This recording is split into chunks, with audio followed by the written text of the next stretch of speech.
ભરૂચ જિલ્લાના હાસોડ તાલુકાની Pandvai sugar factory ખાતે ખેડૂત શિબિરનું આયોજન કરવામાં આવ્યું હતું, જેમાં કેટલાક વર્ષોથી શેરડીના ઉત્પાદનમાં ઘટાડો તેમજ શેરડીનો પર્યાપ્ત જથ્થો ઉપલબ્ધ ન થવાથી સુગરની પિલાણ ક્ષમતા ઉપર માઠી અસર તેમજ ખેડૂતો વધુમાં વધુ શેરડીનું ઉત્પાદન મેળવી શકતા નથી. સાથે શેરડીના ઊભા પાકને ડુક્કર દ્વારા મોટા પ્રમાણમાં કરવામાં આવતા નુકસાનને લઈ ખેડૂત શિબિર યોજાઈ હતી, જેમાં નવસારી કૃષિ યુનિવર્સિટીના અનુભવી તજજ્ઞોએ સભાસદ ખેડૂતોને માર્ગદર્શન આપ્યું હતું. પિન્ટુ મોદી શેરડીના પાકની ઉત્પાદકતા વધારવા તથા ભૂંડ અને દુક્કડના ત્રાસથી ખેડૂતોના પાકને બચાવવા માટેના ઉપાયો વિશે નવસારી કૃષિ યુનિવર્સિટીના તજજ્ઞ વૈજ્ઞાનિક દ્વારા આ શિબિરનું આયોજન કરવામાં આવ્યું છે, જેમાં ખેડૂતોને ભૂંડ અને દુક્કડના ત્રાસથી બચવા માટે ઉપાયોનું અહીંયા વર્ણન કરવામાં આવ્યું છે. સાથે જ શેરડીના પાકમાં ઉત્પાદકતા વધારવા તથા વધુ ઉત્પાદન કઈ રીતે લઈ શકાય એના વિશે પણ અહીંયા વિશદ છણાવટ કરવામાં આવી છે,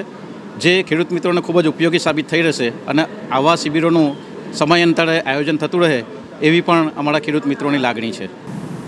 આજરોજ પંડવાઈ સુગર ફેક્ટરી ખાતે નવસારી કૃષિ યુનિવર્સિટીના વૈજ્ઞાનિકો દ્વારા ખેડૂતોને માર્ગદર્શન પૂરું પાડનાર છે. ત્યારે જે આજથી 20-25 વર્ષ પહેલાંની વાત કરીએ ત્યારે શેરડી ઉત્પાદનની અંદર 1 એકરની અંદર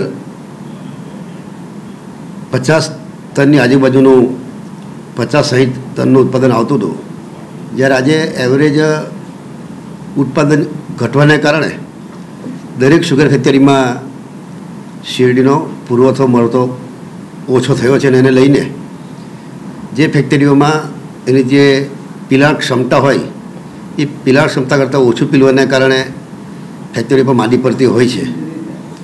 જે શેરડીની અંદર કઈ રીતના એનું ઉત્પાદન વધે એના માટે આજે વૈજ્ઞાનિક Shri doctor S.C. Mali, doctor G.B. Kaladiya, doctor H.M. Patel, doctor R.S. Bhagata અને ડાંગરની ખેતી માટે સુરત કેવીકેમાંથી પધારેલા જનકસિંહ રાઠોડ આ વૈજ્ઞાનિકો દ્વારા ખેડૂતોને સમજણ આપવાને કારણે કયા કયા તત્વો એડ કરી શકાય, કયું ખાતર નાખવાથી ઉત્પાદનો વધી શકે, તે આજે અહીંયા આ સેમિનારની અંદર ખેડૂત મિત્રોને સહાયરૂપ થવા માટે આ કેમ્પનું આયોજન કરવામાં આવ્યું છે.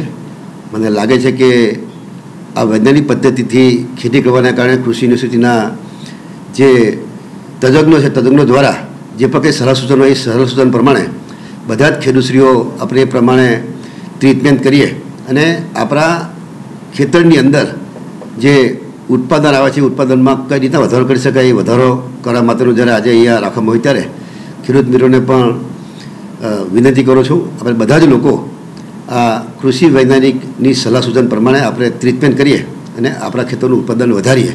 સાથે સાથે ભૂંડનો પણ ત્રાસ હોવાને કારણે શેરડીનું ઉત્પાદન ઘટ્યું છે કે જે મોટી શેરડી અને મોટી શેરડીની અંદર ડુક્કરો અંદર એને શેરડીને કાપી નાખતા હોય છે. એને લઈને પણ ખેડૂતોનું ઉત્પાદન શેરડીમાં ઓછું થાય છે. એના માટે પણ આ વૈજ્ઞાનિક શ્રીઓ સલાહ સૂચન એમાં પણ આપવાના છે.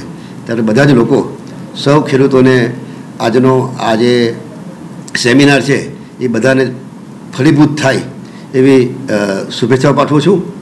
સૌ ખેડૂત મિત્રો આ વૈજ્ઞાનિક ઢબે જે પ્રકારે સલાહ સૂચન આપે એ પ્રમાણે બધા જ લોકો ખેતી કરીએ એવી પર વિનંતી કરું છું.